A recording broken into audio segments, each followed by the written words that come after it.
Hello, my name is Ben Stobnicki, and I am a registered sanitarian for the state of Texas and a health inspector for the city of Longview. I'd like to welcome you to the Swimming Pool Code Update and Orientation class. I sent a letter out November 21st of 2022 to let folks know that there were going to be some changes to the procedures that we were going to follow to operate public swimming pools in Longview. Those are going to coincide with the state changes in the code.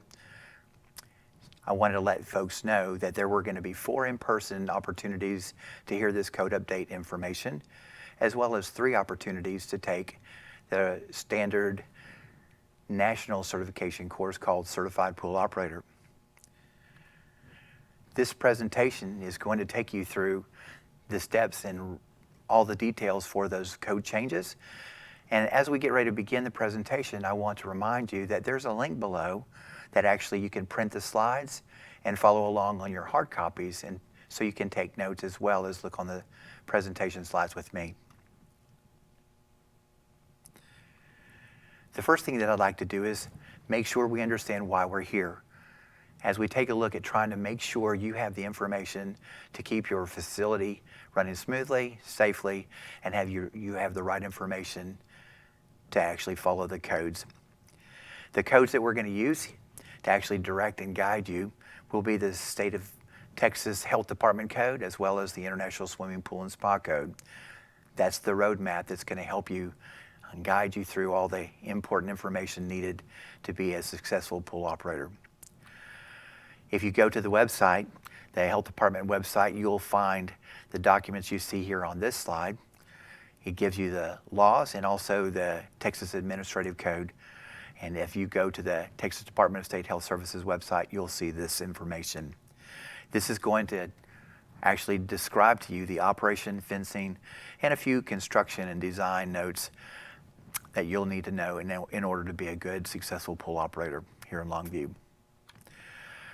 If you're going to renovate or build a brand new facility, you're going to need to know the code to follow will be the International Swimming Pool and Spa Code. We'll be actually looking at public and private swimming pools for guidance information in this particular code book. Looking on our website, you're going to be able to find information about how the state code is going to be applied here in Longview. And as you look at this screen, you can see the swimming pool inspections link actually begins to describe what we do, the contact information for our office. And as you open the swimming pool inspections link, you'll have some choices about public swimming pools, residential swimming pools, and also this training course that you have participated in now. When we begin to think about opening our pool, we have to start with the process of getting a permit. So as you look at the next slide, this is an example of what the actual swimming pool permit looks like. On the left side of the screen, you'll see the actual front side of the page, and on the right side of the page, you'll see the back of the page. This is what's required for you to apply to get your permit each and every year. Notice in the middle of this document that you're going to have several pieces of information you're going to need to supply so that we can make sure our database is current and complete. But when you fill this out, you're intending to open one of your pools, and if you have multiple pools, you're going to need to fill out a separate pool permit application for each of those pools at each of your sites. Now, every pool operator, a person taking care of the swimming pool, must be registered in Longview. So if you plan to do CPO service at a facility that you're employed by, or if you're a contractor, namely a pool company providing CPO service, you'll need to apply with the City of Longview Health Department to actually become part of the registered operator group in our city. And that process is going to lead to a card that is shown here on the screen. So once you've actually filled out the documents, you provided proof that you've actually taken the national certification course, which is required by state code, then you will actually be able to receive one of these cards. This card is going to be valid for the length of time that your national certification is valid, but it will have the same expiration date, so you'll need to reapply at that time. Notice a couple notes on this slide as well.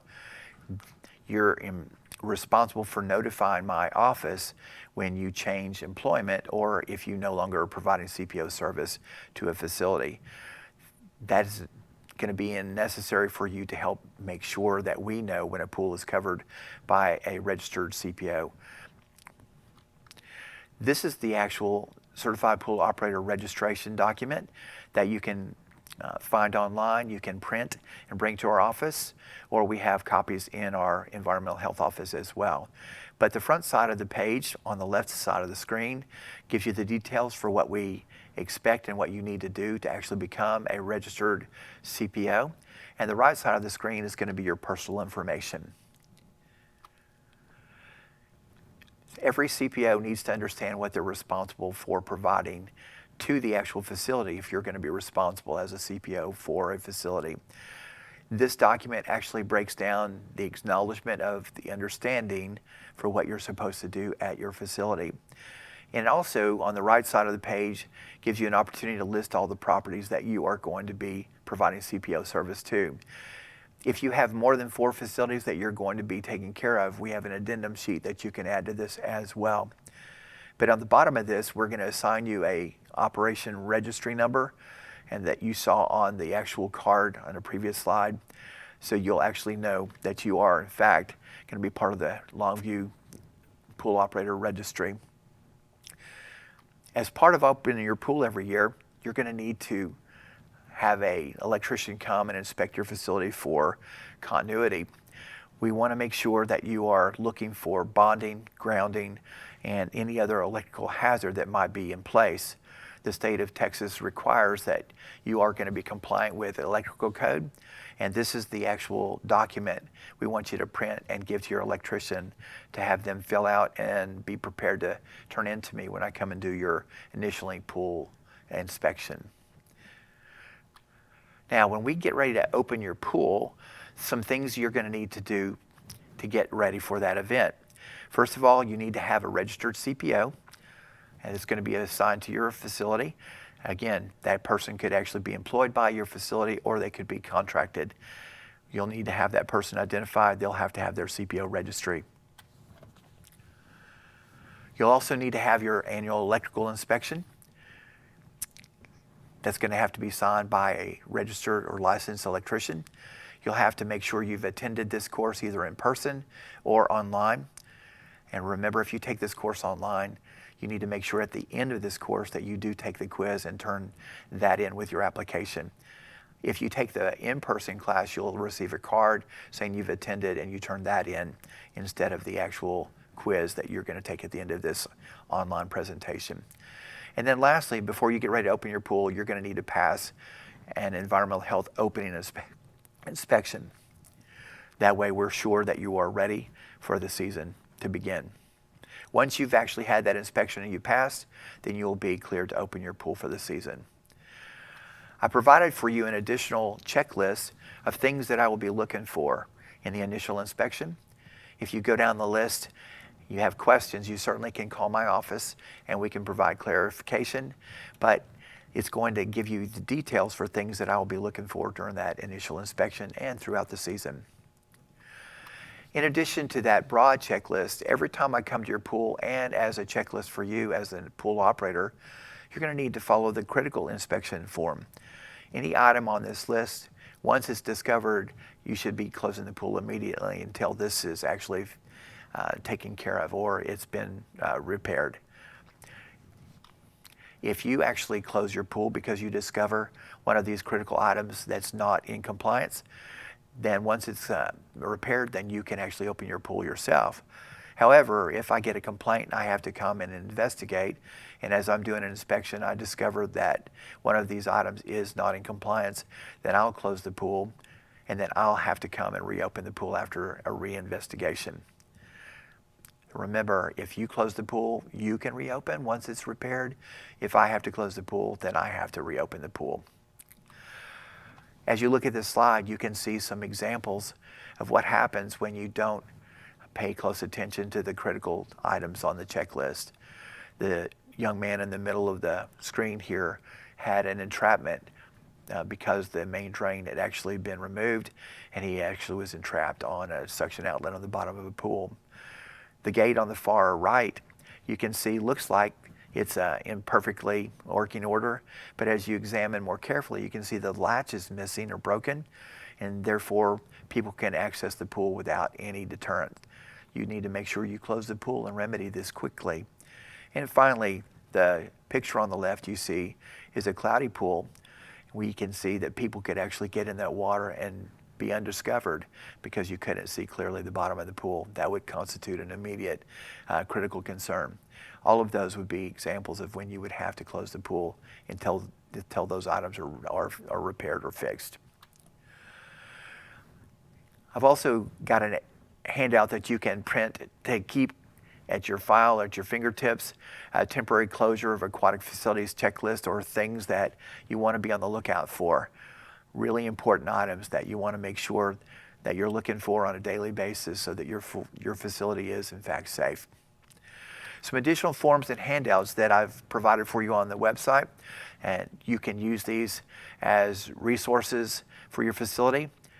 The first one is if you have to have lifeguard service, if you're a Class A pool, in other words, a pool built for competition, when you're in a competition or if you're in a practice that has starting blocks still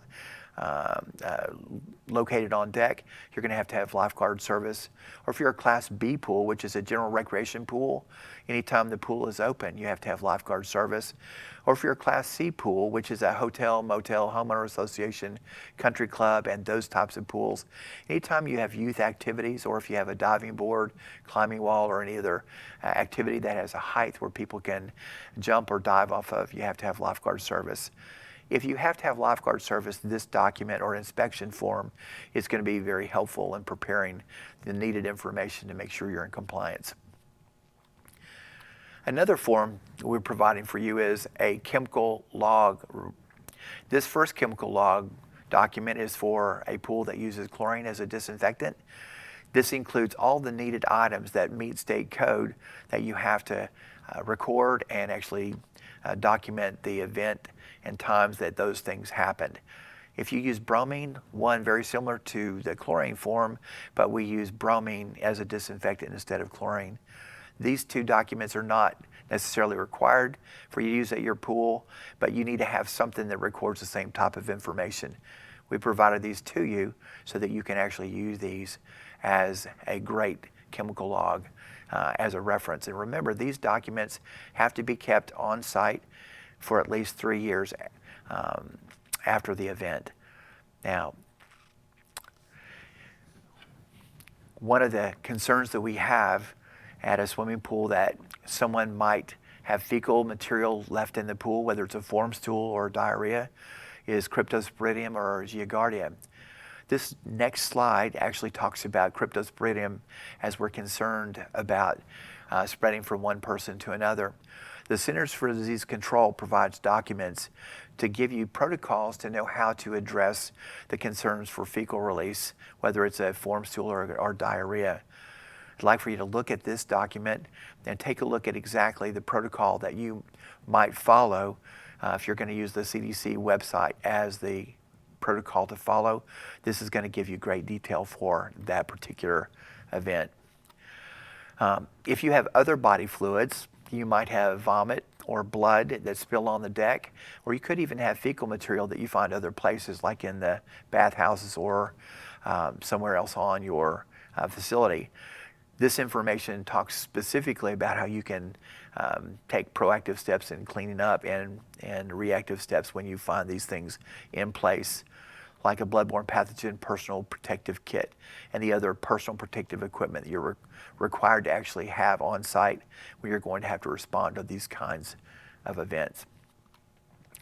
And lastly, want to make you aware that the CDC does give a detailed explanation of exactly what you might do when you do have fecal material actually in your facility, and some of the proactive things you can do in terms of signage and looking for people's behaviors that might lead to fecal releases in your pool. If you're a user of cyanuric acid, in other words, a chlorine product that has cyanuric acid, or if you're using cyanuric acid as a separate product that you add to actually protect your chlorine from UV breakdown, high sunlight conditions, then you need to understand the ranges that are acceptable, the high levels, and the conditions that you should not use cyanuric acid. Like if you're an indoor pool, or you have a therapy pool, you have a spa, or if you actually are going to have an extremely high cyanuric acid level, you want to know exactly what to do and when not to use cyanuric acid. This document actually explains, the concerns we have with high cyanuric acid and taking care of fecal release. If you have a cyanuric acid level that's greater than 15 part per million, then the protocols for taking care of fecal material, it changes according to the CDC guideline. So take a look at this frequently asked questions section of this particular document. It'll help you decide how you're going to respond when you do find fecal material in your pool. One of the other requirements that we have in the city of Longview is if you do have a fecal release vomit or blood in the pool, we need you to fill out this document and keep it with your chemical log, as this information is necessary to make sure you're following the proper protocol. And if in the event you do have a diarrheal release, I need you to notify my office so that I know that you have an active protocol in taking care of fecal release in your pool. And now some fun with Jeopardy! The information you're going to see here under inspections, safety, fences, closure, and chemistry are a really important piece of information you need to operate your pool. Let's see just how much you know. Let's start with inspections for 100. True or false? The pool, spa, etc. must not open before it has passed an opening inspection with the Environmental Health Office. That answer is true. You get 100 make-believe points. Let's do safety for 100. What life safety rescue equipment must be present inside the pool enclosure? U.S. Coast Guard approved life ring with safety line, shepherd's crook, fiberglass or wooden pole, backboards for facility with lifeguards.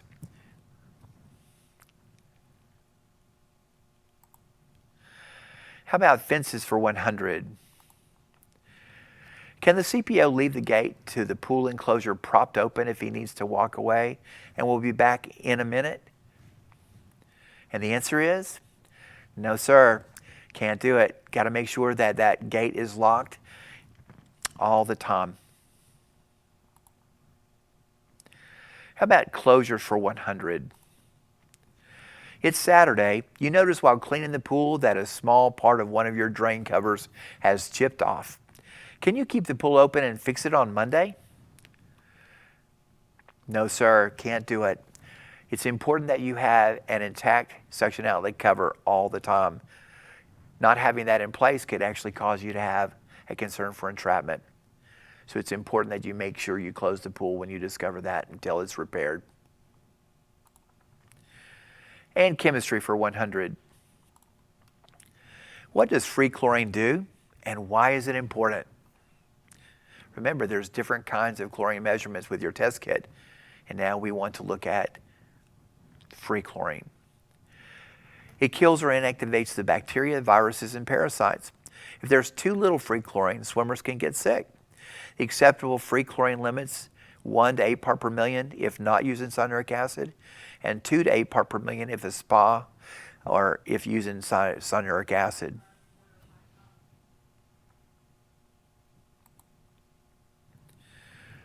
Let's go down to 200. Inspections for 200. How many inspections does Environmental Health usually do per year for an aquatic facility? Usually 4 inspections. We're going to do an opening inspection and then 3 safety inspections. And depending on the number of months you're open for the year, it might vary a bit, but typically you're going to see the answer is 4. And safety for 200. If a float line is missing, is it required that the aquatic facility close? The answer is yes, you must. A float line is required safety equipment if the pool is greater than or equal to 5 feet deep. And fences for 200. You are installing new Wile E. Coyote-sized landscape boulders outside the pool enclosure. How far away do these boulders need to be from the fence? Well, we don't want people using those to climb over the fences, so they have to be at least 36 inches or 3 feet away from the fence. Closures for 200. The heater for your spa has stopped working, so you turn it off. Are you required to lock and close the pool enclosure? Is the heater a safety feature? No, the heater's not required. As long as everything else is working the way it's supposed to, you're not required to close. And chemistry for 200. If your pH is 6.8, is it safe to swim? Well, the state of Texas gives you a chemical guideline, and you'll see that document as a handout on our website. But 6.8 shows an acid test. So no, you have to close the pool because it's not safe for people to be in the water. The acceptable range for pH is 7.0 to 7.8. And again, remember, anything below 7 shows an acid test, and it's not safe for people to swim in that water. Moving on down to 300. Inspections for 300. If the environmental health inspector finds a problem on site and calls the CPO, how long does the CPO have to physically show up on site? Now, this would be an event where there's an immediate public health concern. On that critical list we talked about earlier, you have 1 hour to show up so that we can investigate this immediate public health concern. Moving to safety for 300. True or false? The emergency phone must be working, must call a 911 dispatch, and the 911 dispatcher must report the correct address of the aquatic facility. That answer is true. And you should check your phone as an emergency device regularly to make sure it stays actively working through the season. Fences for 300. Why is it important to fill in gaps underneath fences that a 4-inch diameter ball can fit through? Because young kids can slip through that gap into the pool enclosure. It's a matter of securing your facility. So make sure that all of your fence has been evaluated, that you don't have spaces large enough for people to slip through. And now closures for 300. You just added chlorine to your pool. How long must you wait before reopening to residents? As long as the label on the chemical tells you to wait, and when the water test at the end of that time shows that pH, free chlorine, and cyanuric acid are within acceptable limits. You need to follow manufacturer's information and your test kit result to determine when your pool is safe again. In chemistry for 300, you are allowed to use test strips. Are you allowed to use test strips to test for free chlorine? The answer is no, they're not accurate. There's usually cross-contamination concerns from one test to another. And because you open the bottle, the strips actually are exposed to the humidity that may cause the actual strips not to be functionally accurate. You must use a test kit that uses what we call DPD method. It is required by Texas state law. If you look on your test block, the DPD test reagent will actually turn the water sample pink as compared to yellow.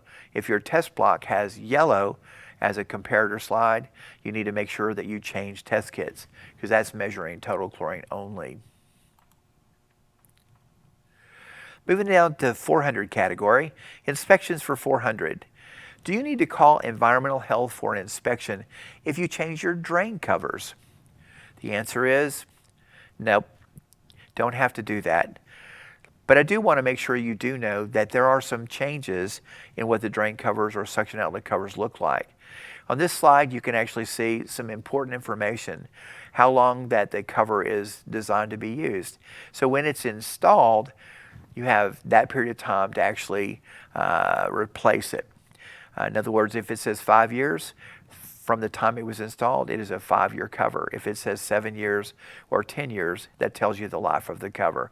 It also tells you the flow rate that that suction outlet cover can handle, and it tells you where you can install it, whether it should be on the floor only, or it can be on the floor or sidewall. So pay close attention to your suction outlet covers, and make sure you save all the document information that came with the cover so that I can inspect that when I come to your pool site.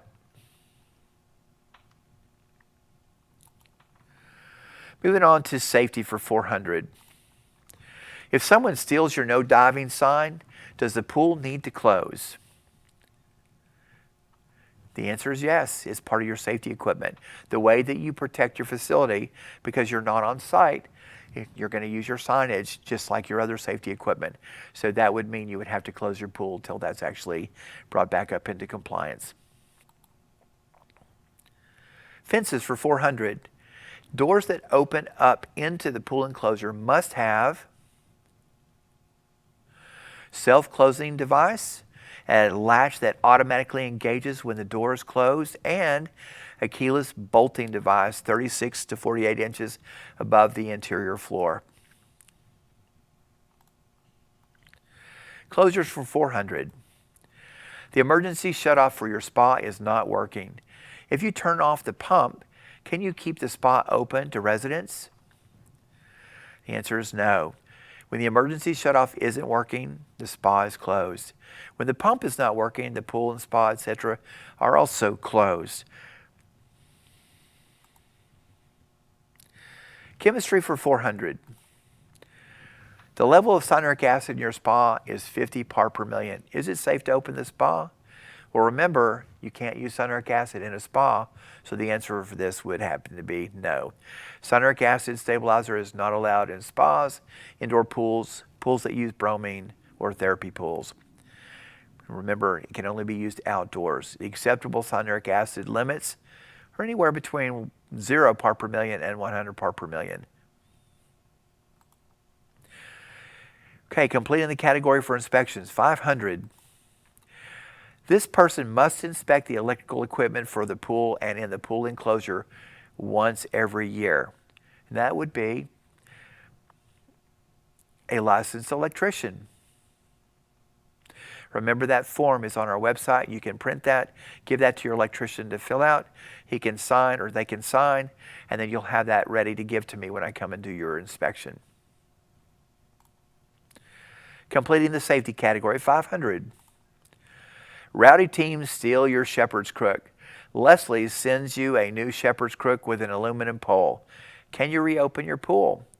Notice what the pole is made of here. It's made of aluminum, so the answer for that would be no.